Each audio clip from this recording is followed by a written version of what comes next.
All right, we are now live once again. This is being recorded on Wednesday, so I guess we're not live. I always say that, but we're not live.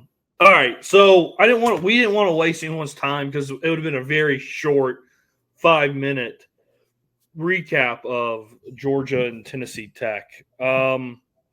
Thoughts of the game, and then we'll move on to Kentucky. Glorified scrimmage. My guess is Georgia has stiffer competition going against the twos and threes than they probably had against Tennessee Tech.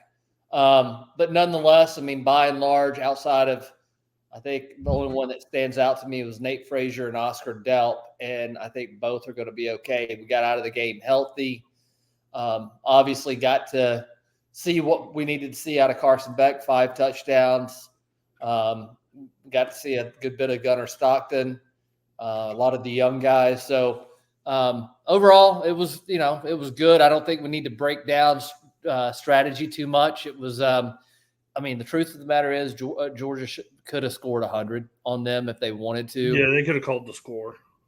And evidently, even the coach, the Billy Wilder, Tennessee Tech coach, said that, I think Kirby sent somebody over and said, hey, we don't want to get anybody hurt here. Y'all okay with running the clock in the second half? And so I think both coaches were realistic. The only thing I know some fans could get irritated about was, waning seconds of the game, he decides to kick a field goal, so he's not going to get skunked.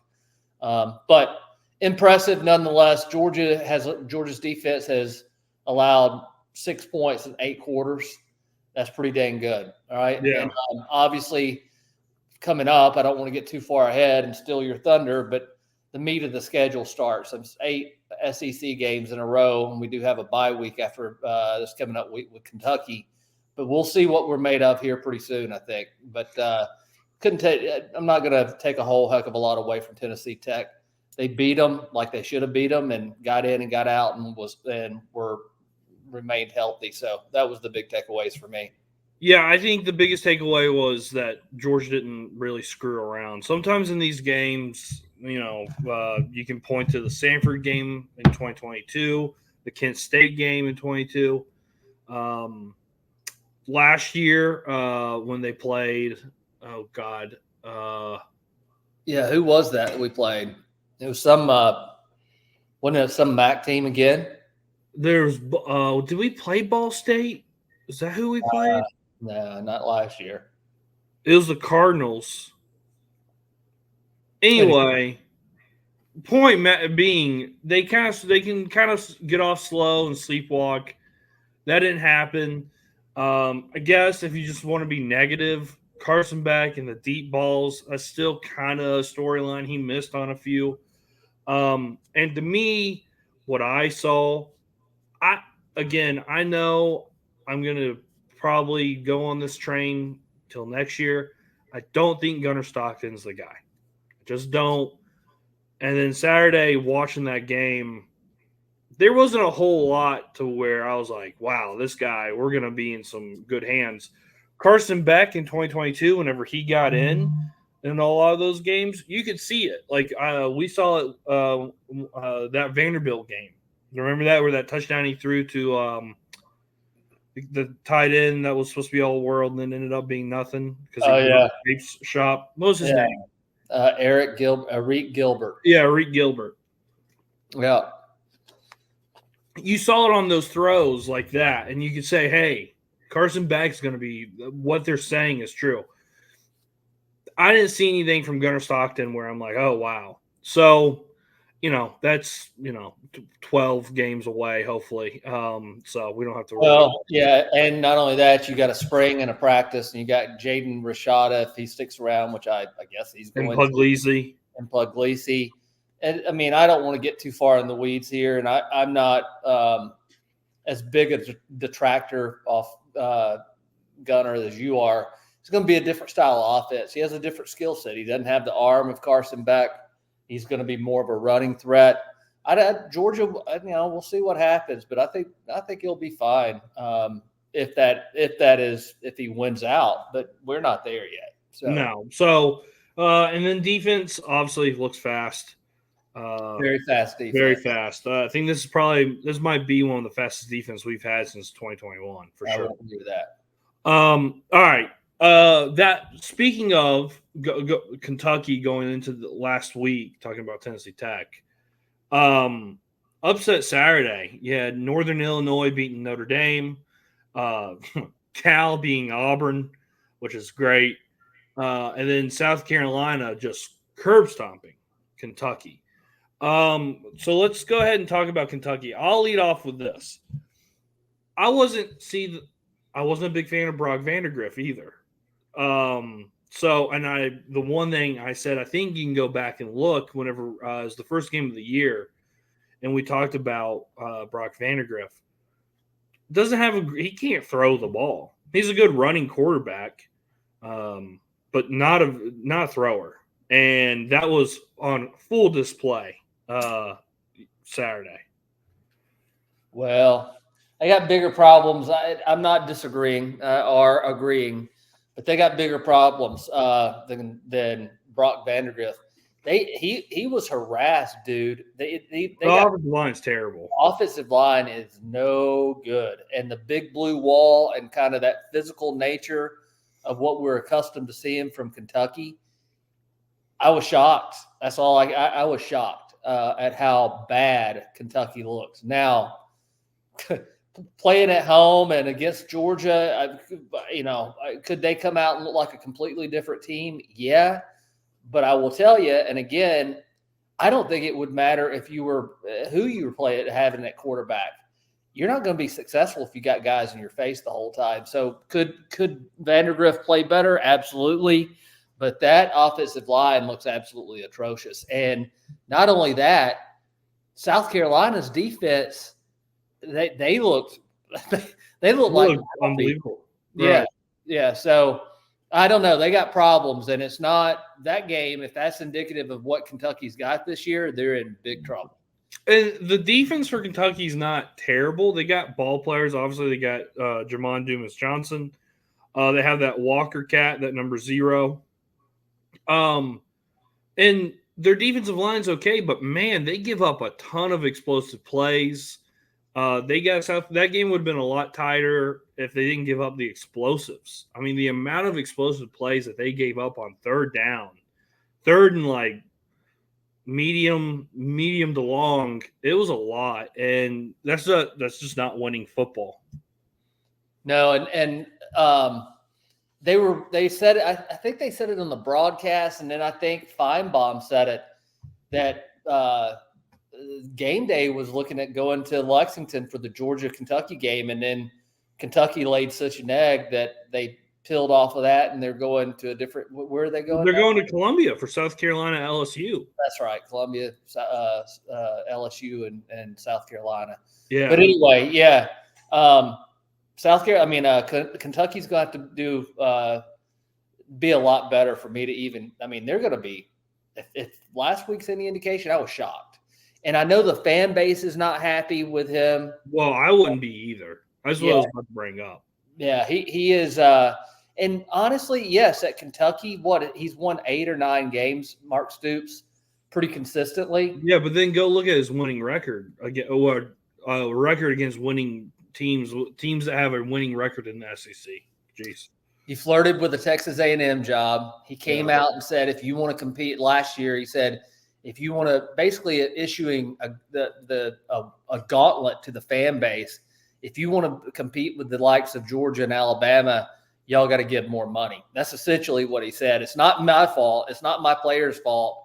It's the fans' fault for not ponying. That's the way it came across. And now you come out and you look like crap after toying with the Texas A&M job.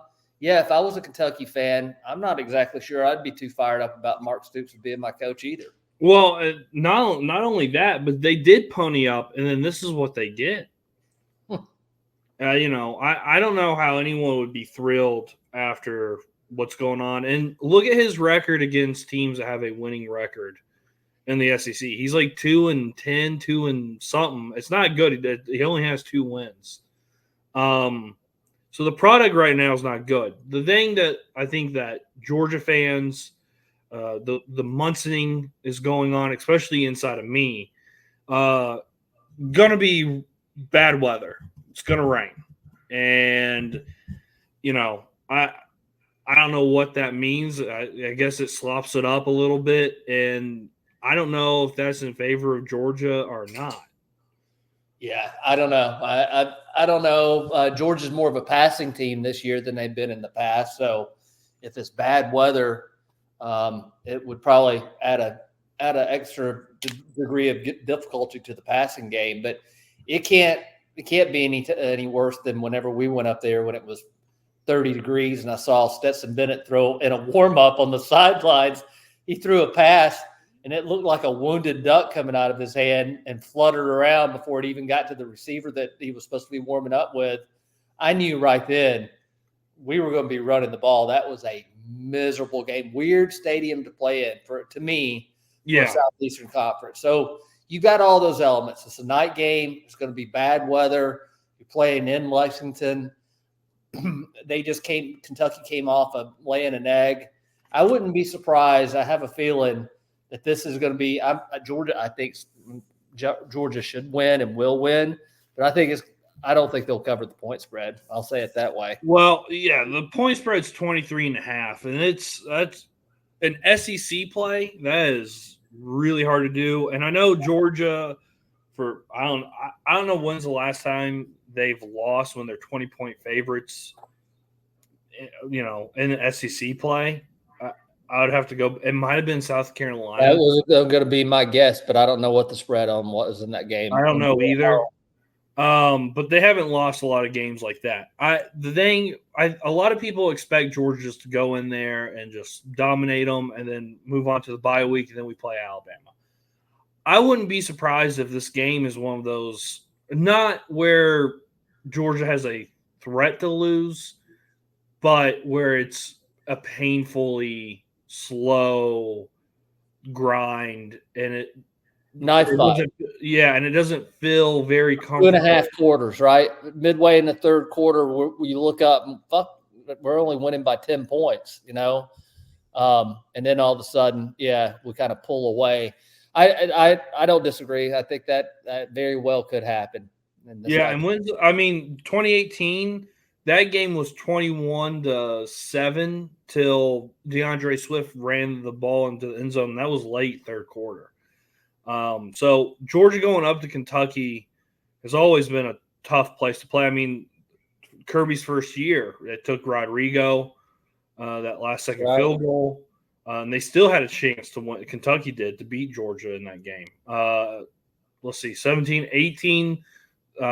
Was tight not tight, but it wasn't comfortable till the late third quarter. 2020, that COVID year, Georgia, that was one of the worst games I've ever seen Georgia play. We lost that year, didn't we? No, Kentucky hasn't beaten Georgia since 2009. Shout out Joe Cox. That COVID year, I can't. It's hard for me to keep those games straight anyway. But we were decimated by the time we got to Florida. I know that. Yeah, and we were already banged up at that point. And Stetson, bless his heart, he couldn't throw at all. We ran the ball. I don't know how many times we ran the ball, but it was a bunch, and it was a lot of 3-and-outs. I think we won that game 14-7 or 21-7. It was not a pretty game.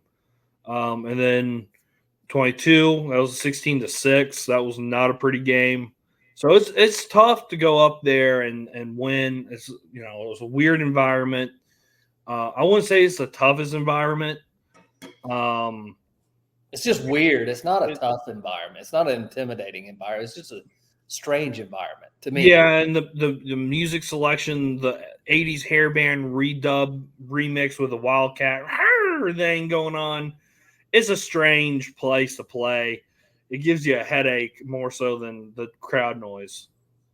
Yeah. Yeah. So I don't know really what to expect.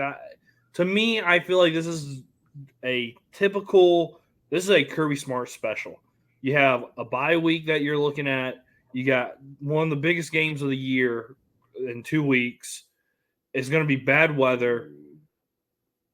We had technical difficulties, life on the internet. I don't know where you left off and where I left off. You said it was going to be a Kirby Smart special, playing that night in Lexington, bad weather. Bad weather. You got one of the biggest games of the year, and you have a bye week. This smells of Kirby basically saying, run the ball, play defense, don't put us in bad situations with the ball. Carson, please don't throw interceptions. Don't throw any 50-50 balls. If we're at midfield and it's 4th and 1, we are going to punt. Let's get out of this thing. And it is going to happen. What's the over under on this game? You know, I'd take. I will look it up. I bet you it's not. Yeah, I don't disagree. The other thing too is Kirby's mentioned several times when he talks about playing Kentucky. He absolutely expects this to be a very physical game. He said, talking to the players that play against Kentucky, they always tell him coming off the field that it's one of the more physical games. So I think he's looking to play that exact type of in a phone booth type of game, as if I had to guess. Yeah, so the total is 45.5. And they have Georgia favored right now on ESPN Bet. Georgia's a 21.5 point favorite. And I'm sorry, the over under was 43? 45.5. I don't know. All right, we'll come back to that because they actually may go over, but I don't think I'd take that bet. No. Also, Arian Smith, he's come on. I expect him to have a decent game, especially with the rain. A lot of end arounds, short passes, getting him in. It'd be nice to see Dylan Bell get a little bit more. And Dom Lovett, he looked good the past 2 weeks. So we'll see what the Mike Bobo's game plan is. I don't know. Kirby said they practice with wet balls. I don't know how big Carson Beck's hands are to handle those wet balls.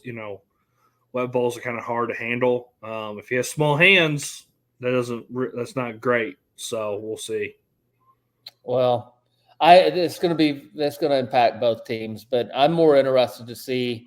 We're getting some guys. It sounds to me we're getting some guys back. Xavier McLeod, Jarrett's coming back, right? So yeah, it should be healthier than it has been. I'm assuming Warren Brinson is back healthy. He had a knee issue. A ankle issue.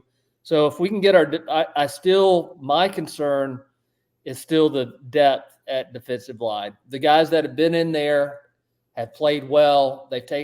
Some of them have taken a lot of snaps. I just don't know.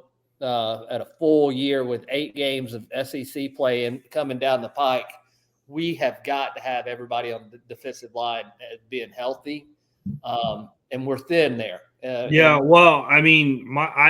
Michael Williams is not going to play, right? No think. Why would you risk it in this game? It's bad weather, and you got a bye week. And you got Alabama. Save them. Well, if you don't need them, based on what Kentucky's offense looked like last week, I think you could rest him up for another week if he's 100% go. Yeah, I think we are in agreement on that. Anything else going in before we do scores? Here's what I would ask. I said it's not all on Brock Vandagriff, and I think I'm right, but it wouldn't surprise me if he has a pretty short rope that they'll pull him. Because he completed 3 of 11 pass. What was the? It was like 3 for 10, or it wasn't good. It was only 3 passes completed. So I wouldn't be surprised if we don't see another quarterback, especially if it gets off to a rocky start. So it would be Robbie Ashford. You remember the Auburn quarterback? Oh yeah. Not good either. No, but they'll definitely try to run it if the weather's bad, because he sure as shit couldn't throw it. No, unless he's really made some kind of dramatic improvement as a passer, transferring to Kentucky from Auburn. No, I don't think so. If Peyton Thorne beat him out, I don't think he's going to do anything. Yeah. So, well, we could see both quarterbacks is the only thing that I would say, Georgia fans, you may not get to see Brock Vandergrift for 4 quarters. Yeah, I would agree with that as well. If he goes in there and stinks it up again, I don't think he's gonna really. I don't think he'll make it past halftime. You gotta have a somewhat competent, functional offense. And even though it's not 100% on the quarterback, he is the leader. And I imagine at home, if we get after him early and the fan base turns on them, it's gonna get ugly. And I bet he's gonna have a short leash. Yeah. And that defense, it doesn't really scare me given what we did to him last year. I mean, it's basically the same group returning, and Georgia was able to run the ball on them pretty good. Well, would you agree that they're not as good as Clemson's defense? Would that? Oh, I don't think Georgia's going to face a team that has a better defense than Clemson so far. Yeah, well, so far, yeah, but no, I would say Clemson's defense is better than Kentucky's. But so we should be able to move the ball. But I don't know. I don't think Kirby's going to want to score a whole bunch of points. So I know we'll get into our predictions, but I think I got my score picked out. Well, it'll be interesting to see. So what was the final score last week? It was 48-3. Let me pull up the scores now. I think you're still in the lead. You actually might be very far in the lead. I was pretty close. I think I said 52-3, didn't I? Yep. You said 52-3. And then I said 56-7. Off of total wise, you won again. You're 2-0. I still got to, hey, to have a winning streak, you got to at least win one. So, all right, Harbaugh. So we restart. We're 0-0. All right. Why don't you go ahead and give your score prediction? All right, I'm going to say 31-7, Georgia. So a total of 38 points. So I would 31-7. All right. So again, I don't think Georgia is going to score that much. I don't think Kentucky's going to score that much either. I don't know if Kentucky's going to score a point. So especially with the weather being the way it is, I don't know anything about their kicker situation. Do you? No, I do not. Okay. So their punter may have a sore leg, though. Maybe. Yeah, for sure. It could definitely be a Kirby Smart special. I'm going 24-3. I gotta have a win here, so I'm gonna take the under. I'm gonna go 24-3, Georgia. It would really suck while watching that if Georgia starts really like pulling away and it doesn't rain at all, and I think it's going to be like hurricane type conditions and nothing happens. But I just Kentucky's offensive line is horrendous, and it doesn't matter who they have at quarterback. Like you said, if you can't block the guys in front of you, you're not going to have a chance. I don't think they're going to be able to run, and if they ever drop back, Jalen Walker is going to see a lot of Brock Vandergrift. That right tackle is atrocious, by the way. He's awful. So bless his heart. So I'm going to go 24-3. You're going to go 31-7. We'll see. We both think Georgia's going to win. You have Georgia covering. Yeah, I know. Yeah, I don't have Georgia covering. It's just a Kirby Smart special. I know it's coming, and I kept waiting for it. I thought Clemson was going to be it. It wasn't. This is definitely going to be it for sure. You can just the tea leaves tell me. All right, bye week. We'll come back. Probably we'll record probably Tuesday, right? Yeah. Give a recap of Kentucky game and then do maybe a couple of games summary of what we've seen so far. And then probably talk a preview about that week. That week is actually a pretty good week in college football. Okay. This week stinks. Georgia's about. I mean, I don't think the nation's going to have their eyes turned to Georgia, Kentucky. I guess interesting would be LSU, South Carolina. I think South Carolina, if given the environment, that crowd's going to be fired up. I wouldn't be shocked if South Carolina wins that game. Wow. Brian Kelly's going to be in trouble if that happens. Yeah, I would be. Yeah, I would be pissed if I was an LSU fan right now. If I lost to South Carolina, I'd be really pissed. Yeah, especially with that quarterback they got. Not any good. This week is kind of a very ugly game. Alabama, Wisconsin again. I mean, Alabama didn't look great against Southern Florida, but bad for 3.5 quarters. Is it Southern Florida or South Florida? I think it's South Florida. Anyway, they didn't look good. Oregon State, Civil War. I wish that meant something. It doesn't anymore. Yeah, I mean, there's nothing this week. So I think the Alabama-Wisconsin game will be interesting, and the LSU. I think they're decent games. They're not like last week with Texas and Memphis and Florida State. By the way, Memphis they can absolutely win that game, and Florida State will be 0-3. Wow, their season's over. Well, it's been over. Yes. It was over after they lost to Tech. Yeah, I'm going through this.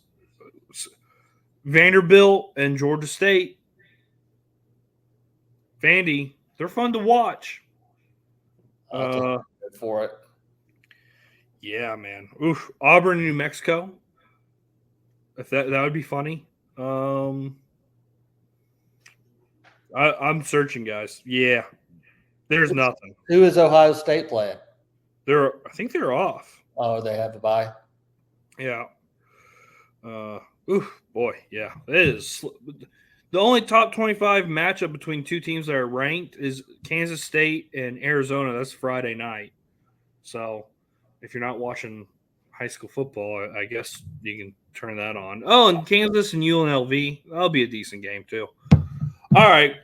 Well, I try to make it at least entertaining. This is a bad week. This is a week to go away, go abroad somewhere. I don't know, maybe Madrid. All right. So we both have Georgia covering.